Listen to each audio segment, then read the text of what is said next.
Good morning. I'm Jamie Gorman, host of Be Better at Business TV, and I'm here this morning with award-winning actress and narrator and the president of the Gainesville Professional Speakers, a Toastmaster Club, Ann Flosnick.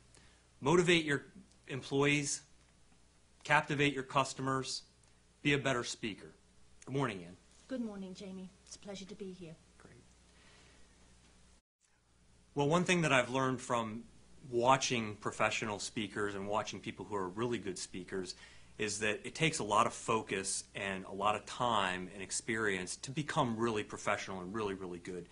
But do you have like 3 or 4 tips that just the average person can use just to help themselves out in general conversation and just in meetings and those types of things? Just a few things that people can kind of look at to help themselves out? Again, be a good listener. Okay. Be warm. Be interested, because you can't be interesting unless you're interested. Right. Just be clear about what you have to say and pick up on cues from the person that you're speaking with. Okay. Do a little bit of body language reading, and that's not as intimidating as it sounds. And you gave us a speech once about emotional intelligence. Yes.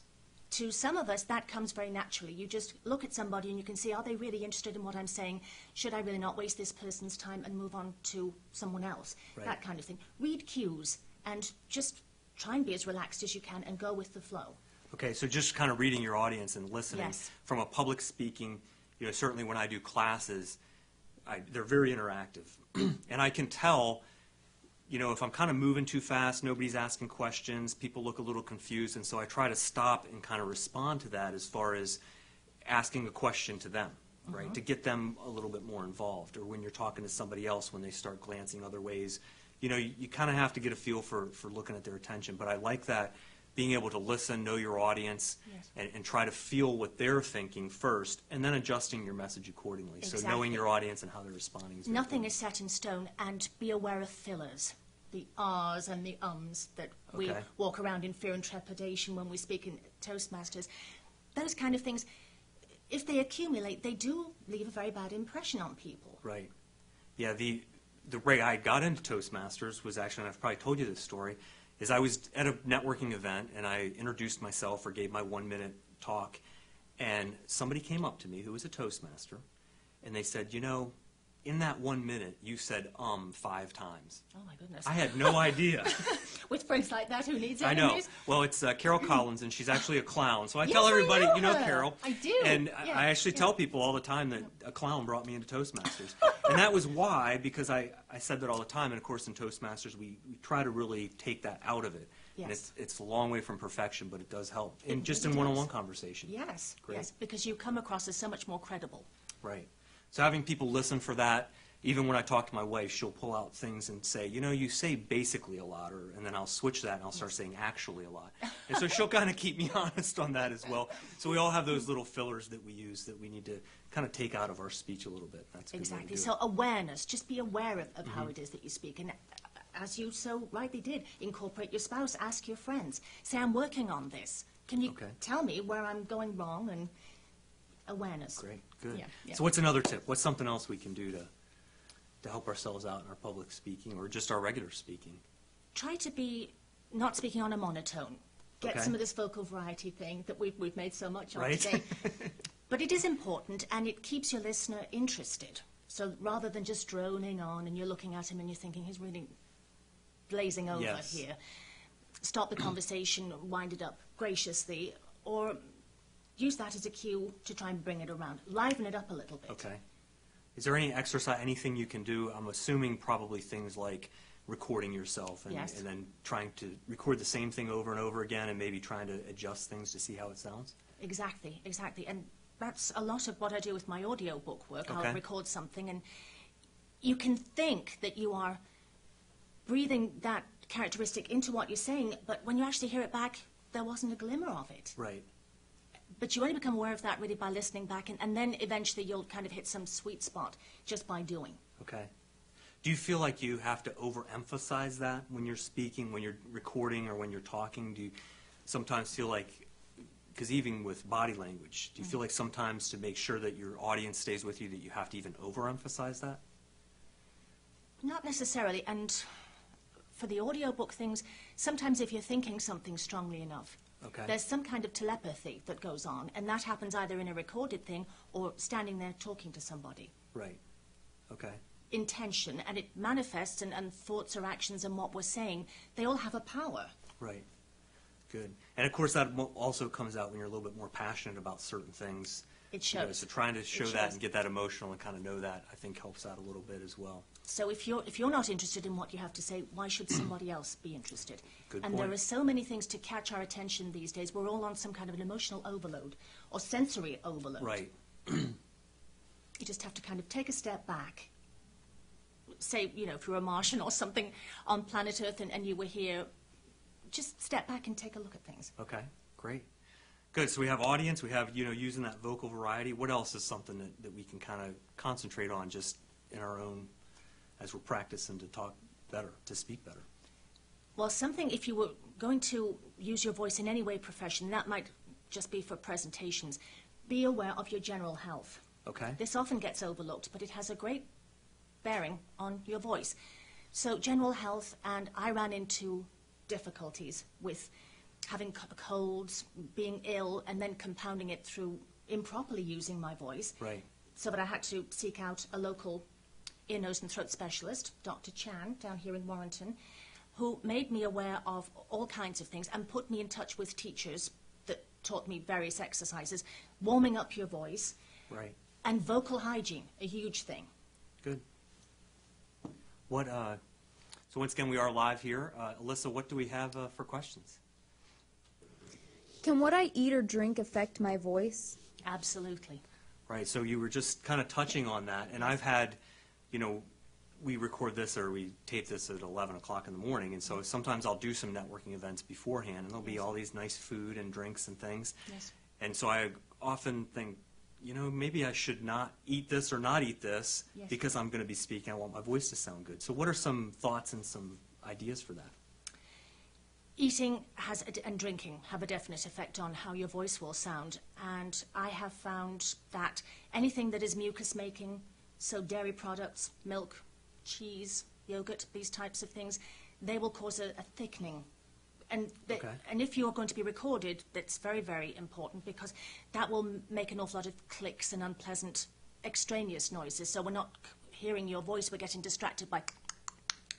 Okay, right. And again, you might not be aware of those unless you were listening to your recorded voice. Okay. But that's a huge thing for voice performers. Caffeine is supposed to have a very negative effect on the speaking voice. Okay. I believe it shrinks the vocal cords, so you try and keep away from that. Too hot, too cold is not good either. Okay.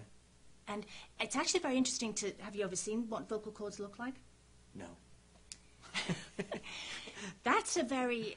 I mean, I probably have seen a picture in biology Yeah. class or some Yeah. point along Yeah. the line, but I kind of know the physics behind it, Yes. but haven't really seen it. It's a sobering thing when you see your own vocal cords, or anybody else's for that matter, just these two little filaments, the vocal folds, and I think now my livelihood is resting on just these two little Yes. bits of membrane. That's something. Yes. So again... And very delicate. Very delicate, yes, and being aware of things too. Vocal hygiene is very important. I was getting into trouble because I was misusing my voice, shouting, laughing raucously. It really, anything that strains your voice, where you're straining and shouting, coughing, you have to try to go to all methods to avoid those types of Right. things. And what you eat is important. And the big thing for improving your vocal quality is to eat green apples, of all things. Wow. Yes, And it why seems is to with that? the acidity. Okay. Or the pH. And So it not has to red be, they have to be apple? green. Not green, not yellow, not orange, not anything. Green. Yeah, green. All right. I guess as people do this, they figure these things out for whatever Yes. reason. Yeah. And then, you read books and you ask your healthcare professionals and you find out all these things. Good, good. Yeah. Great.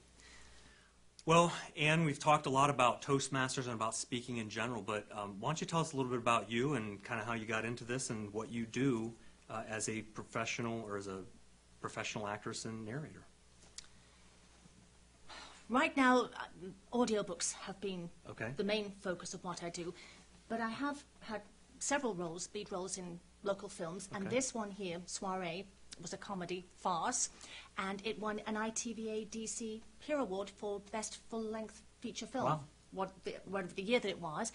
And some of the books have been very interesting and have brought out parts of me that I didn't know that I was able to do. For instance, anybody that reads books may well have heard of Little Bee, and that's the story of a Nigerian teenager who, the story begins with her in a detention centre prison in London, and the story is how she got there. And she learned how to speak by reading the Times newspaper, of all things. Okay. So how she spoke, the only reason that I dared to take it on was that's open to interpretation. Right. I'd never done a Nigerian accent before, but I thought there is a little bit of an umbrella of safety there. Who's to say how she spoke? So, but in order to prepare for that, I listened to Forrest Whitaker, Okay. The Last King of Scotland. Forgive me if I got the name of the film wrong, where he embodies Idi Amin, dictator. And I thought that sounds kind of what I think she would sound like. Only he, of course, was much more fluent with it than she is, because she's never heard anybody speaking. So I modelled myself on his voice, and there was also a Jamaican girl at the beginning and some other people. The Jamaican girl in here was much easier to do because that was spelt out phonetically how she spoke. Okay. And she was laughing, and that was going, whoa, ho, ho, ho, ho. You know, you really had to do that. And Right. can't tell you how many times I did that over and over again until I got it sounding right. But Not as many as I would have had to, but so I've had to do, and even reading books that I never would necessarily have read. This was an interesting one. In this one, the London Blitz Murders, Brilliance Audio, this one came out this December, and in this one I get to be Agatha Christie in real life, solving a spate of murders that were happening in the blackout in the London Blitz in Second World War, and she joins forces with the preeminent pathologist at the time, and pathology was a whole new thing. It's all CSI now, but it wasn't then. Okay. And Sir Bernard Spilsbury was the preeminent pathologist, and she teams up with him, and she tells him she'd like to help him solve the murders, and they go off and they do.